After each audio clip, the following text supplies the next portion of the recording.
Sa lambak kung saan naglalaro ang malalakas na hangin, nagsisimulang magbago ang mga hugis sa isang maunos na araw. Nagsisimulang umugoy ang mga burol at bato.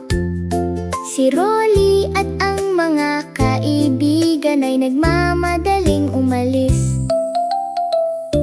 Umihip ang kakaibang hangin sa lupain. Ang mga dahon ay umiikot sa ibabaw ng damo at buhangin. Gumugulong si Rolly habang umuugong ang simoy ng hangin.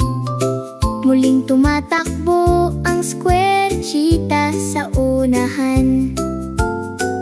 Paakyat sa gumagalaw na mga burol na kanilang inaakyat. Nagsimulang umihip ang maalikabok na hangin. Mabilis na gumugulong si Rolly pababa sa mga dalisdis. Tumakbo si Cheetah habang dumadaan ang bugso ng hangin.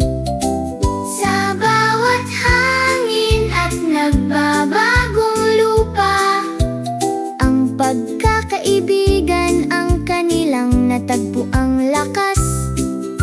Iba't ibang hugis, ngunit magkatabi. Tinawid nila ang mga burol at malawak na kanyon. Si Piku ay dumausdos sa kalangitan na napakataas. Masiglang alon habang dumadaan ang mga ulap.